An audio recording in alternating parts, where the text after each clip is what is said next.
Voix d'horizon. Voix d'horizon. Voix d'horizon. Voix d'horizon. Voix d'horizon. Voix d'horizon. Un podcast proposé par Éducation et Formation. Voix d'horizon. Voix d'horizon. Voix d'horizon. Voix du voix.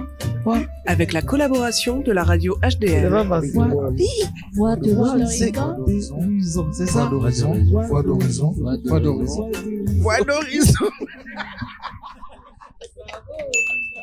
Bonjour, nous sommes sur la radio HDR 99.1 dans l'émission Voix d'horizon. Nous réalisons ce podcast pour vous présenter un portrait des stagiaires d'éducation et formation de Haut-de-Rouen. Nous allons découvrir les parcours de vie de Gabriel, Olga. Rokayatou. Oumou, Sandrine, Semia. Sophie. Sophie, vous allez nous parler de l'Angama Adjamé en Côte d'Ivoire. Mais qu'est-ce donc ? Il s'agit d'une fête des générations qui se déroule dans le village d'Anyamadiamé. Donc cette fête des générations, elle est organisée par qui ? Cette fête est organisée par le chef du village, Le chef du village fait partie de quelle communauté ? les anciens. Vous dites que c'est une fête annuelle, c'est ça ? Oui, cette fête apparaît dans le mois de août, le durée de la fête pendant une semaine. Et alors, comment se déroule la fête des générations ? La fête des générations se déroule par 4 groupes. Le premier groupe s'habille de la même façon, le deuxième groupe s'habille de la même façon, le troisième groupe s'habille de la même façon et le quatrième groupe s'habille de la même façon. Apparemment, il y a quelque chose autour de la cuisine lors de cette fête de la génération Mouman. Est-ce que vous pouvez nous le raconter ? Pendant la fête des générations, chaque famille, ceux qui ont des moyens, arrivent à tuer des bœufs ou d'autres arrivent à tuer des moutons. Et pendant cette fête, toute la famille prépare tout ensemble. Il y a les invités, il y a aussi des villages tout autour qui viennent assister la fête. Et les gens préparent de grandes quantités pendant toute une semaine. Et pendant la fête, il y a aussi la découverte des habits sous forme de guerriers. Une fois que la nourriture est prête, une fois que les hommes se sont déguisés en guerriers, que se passe-t-il lors de cette fête de la génération Mouman ? Pendant la fête, les gens se mettent tout au bout du village et chaque groupe, pendant les 4 groupes qui s'habillent de la même façon, dansent avec les tam-tams, avec les habits traditionnels jusqu'à la rentrée du village. Et pendant ces fêtes, les gens se réunissent aussi pour parler de le bien-être du village et les anciens accompagnent les nouvelles générations. Merci beaucoup, Madame Sophie.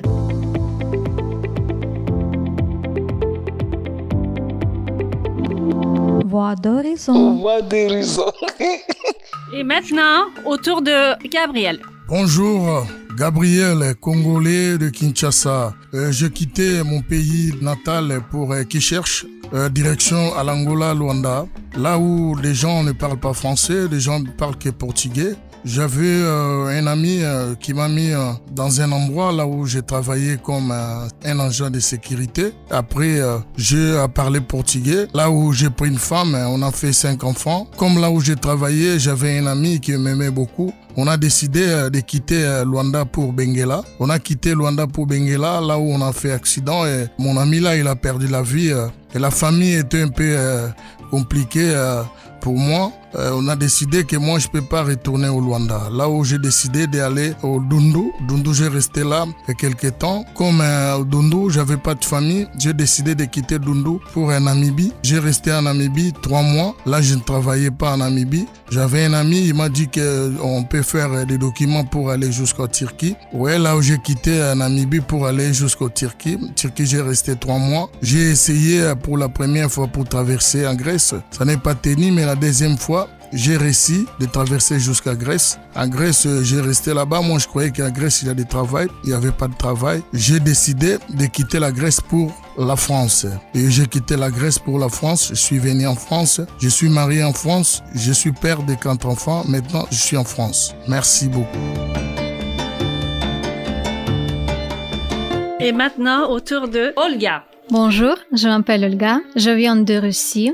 Je suis née et j'ai vécu à Krasnoyarsk en Sibérie. C'est une grande ville de Sibérie centrale, située sur les rives du fleuve Yenisei. La Sibérie occupe une immense partie de la Russie qui s'étend de l'Ural à l'ouest jusqu'à l'est du pays. Krasnoyarsk se trouve au centre, un peu au nord de la frontière avec la Mongolie, dans une région de forêts, de taïga et de montagnes. En hiver, les températures peuvent descendre jusqu'à moins 40 et en été peuvent monter jusqu'à 40. La ville compte environ 1 200 000 habitants.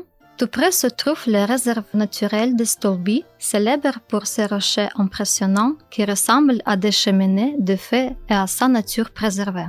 Mon histoire de la découverte de la France a commencé à l'école.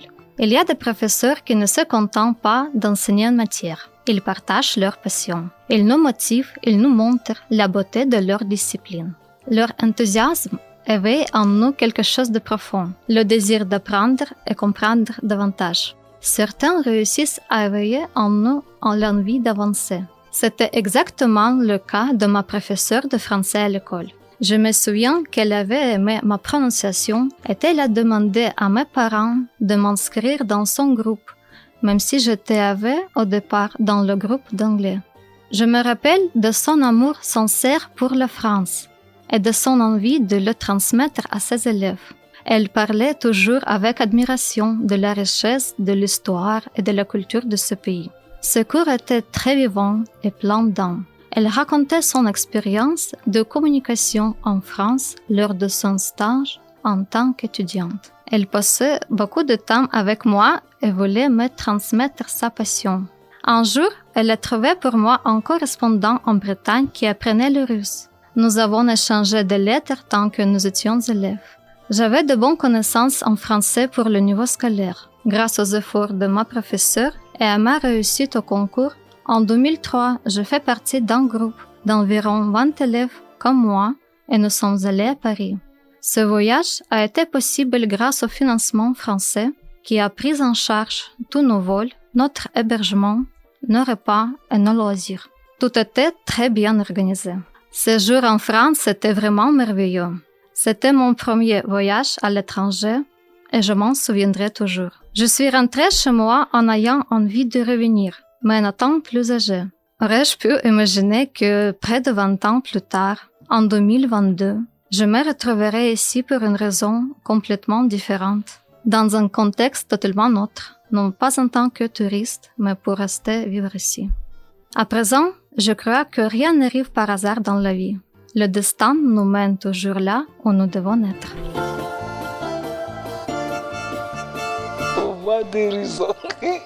Et maintenant, autour de Rokayatou. Bonjour, je m'appelle Rokayatou. Je viens aujourd'hui vous parler un peu de ma vie. Je suis née en Casamance au Sénégal. Je viens d'une famille polygame. Mon papa avait plusieurs femmes. À l'âge de 6 ans, mes parents ont divorcé. Mes sœurs et moi, nous sommes restés avec notre mère. Quelques années plus tard, ma mère est venue en France et nous sommes restés avec sa sœur à Dakar. 2 ans plus tard, ma tante s'est mariée, donc nous devions rejoindre notre papa à Kaolack, à la frontière avec la Gambie. 6 ans plus tard, ma sœur et moi avons dû quitter Kaolack pour aller en Casamance. Cette année était difficile pour nous, car nous avions dû nous séparer de nos 3 grandes sœurs restées à Kaolack. En plus, ma sœur et moi ne parlions pas la langue locale. Notre famille d'accueil n'était pas très gentille avec nous. Ne pas parler la langue locale faisait de nous des étrangères et nous étions toujours à l'écart de toutes les activités et réunions. J'étais une fille très dynamique. J'aimais faire du sport, comme le handball, des activités comme le scoutisme et je faisais partie de la chorale du collège. Pour tout cela, je devais m'absenter de la maison et c'est là que mon calvaire a commencé.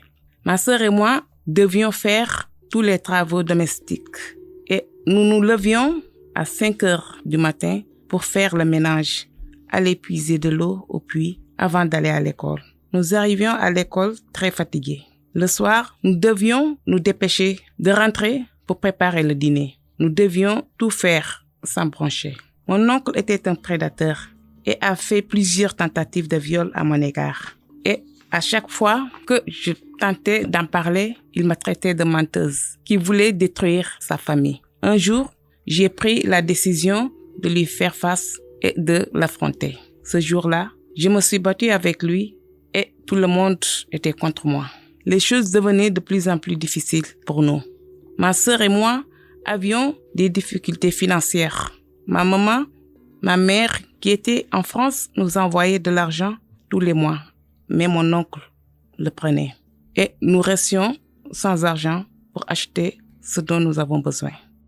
Puisque la situation devenait de plus en plus difficile pour nous, j'ai décidé de me marier pour pouvoir m'en aller de cette maison avec ma petite sœur. Mon ex-mari était enseignant et par la suite, il a réussi le concours de l'ENA et est devenu diplomate. Plusieurs années se sont passées et tout allait bien. Nous avons beaucoup voyagé grâce à son travail. En 2014, lors de notre retour au Sénégal, après un long séjour en Inde, j'ai commencé à avoir des problèmes avec ma belle famille. Elle voulait exciser ma fille et moi, je n'étais pas d'accord.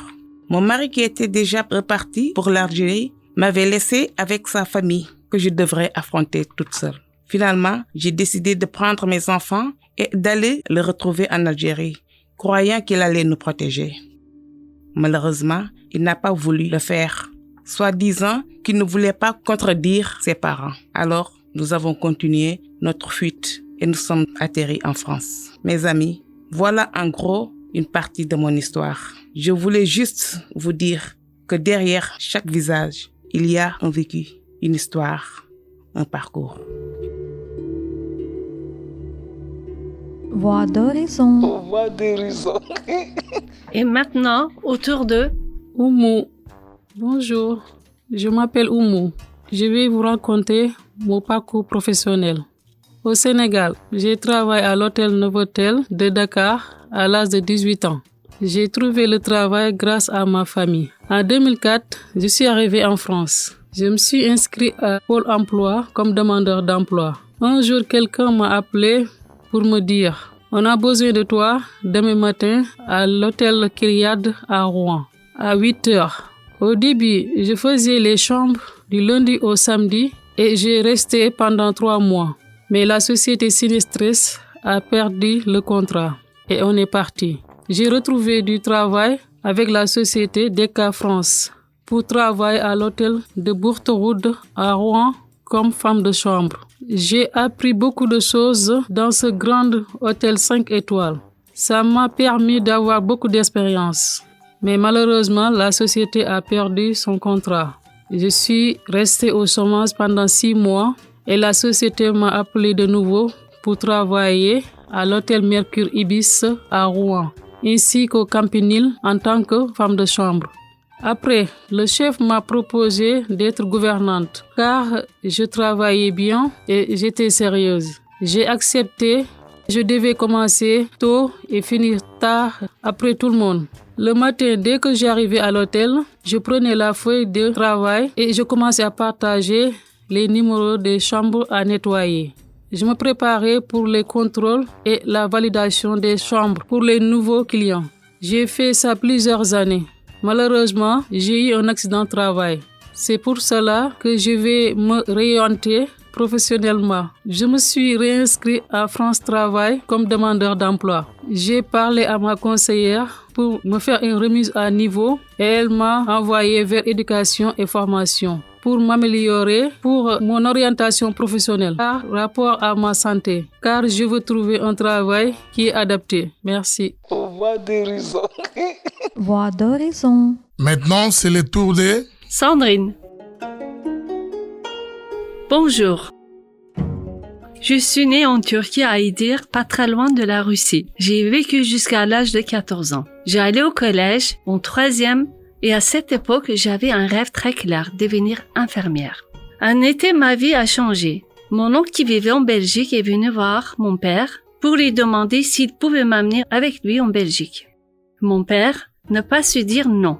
Et me voilà partie en voiture à 14 ans à travers plusieurs pays. Bulgarie, Yougoslavie, Hongrie, Autriche, l'Allemagne et enfin la Belgique, Bruxelles. Une fois là-bas, les choses n'étaient pas faciles. Mon oncle ne voulait pas que j'aille à l'école. Pendant 9 ans, j'ai vécu chez lui faisant le ménage et dans la maison, mais je n'ai jamais perdu l'envie d'apprendre. J'ai réussi à le convaincre de me laisser suivre une formation en couture pour apprendre un métier. 3 ans de formation, 3 années où je commençais à construire un peu ma vie malgré tout. Pendant cette période, apprendre le français a été un vrai défi. Je n'avais personne pour m'enseigner, alors j'écoutais la radio, je regardais la télévision, j'ai répété chaque mot que je pouvais comprendre. J'écrivais, j'ai lisais, je recommençais encore et encore. C'était difficile parfois, décourageant, mais j'avançais un petit pas après l'autre. Puis un jour, j'ai pris une décision. Je suis partie vivre en France à Paris, j'avais 23 ans. Et j'ai commencé à travailler comme jeune fille au pair pendant 2 ans à Passy, dans le 16e arrondissement. Ensuite, j'ai fait connaissance de mon mari. On s'est mariés. J'ai enchaîné différents emplois. J'ai réparé des tapis orientaux, puis j'ai réalisé des pâtisseries grecques. Après ça, j'ai exercé le métier de conseillère de vente dans un magasin de vêtements. Entre-temps, je suis devenue maman. J'ai eu 2 enfants.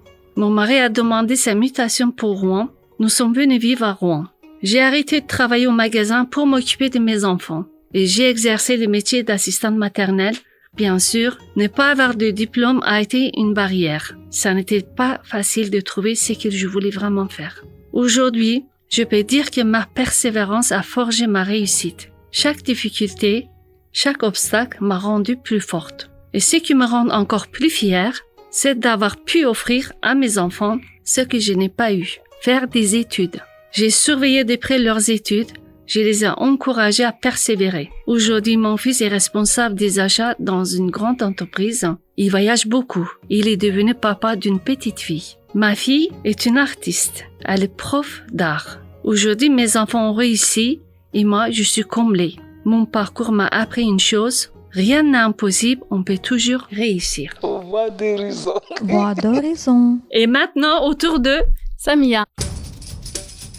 Bonjour, je m'appelle Samia, je suis algérienne. J'ai fait mes études à l'université de Bidjaya Abdelrahman Mira. J'ai obtenu un master 2 en droit public. Même si c'était compliqué, j'ai réussi grâce à ma famille qui m'a soutenue tout au long de mon parcours scolaire. J'ai vécu dans une atmosphère familiale pleine de chaleur et d'affection. Sur le plan professionnel, après une période de recherche, de stage et d'emploi, j'ai travaillé comme secrétaire 2 années. Ensuite, j'ai fait un stage dans un autre bureau d'avocat pendant 8 mois.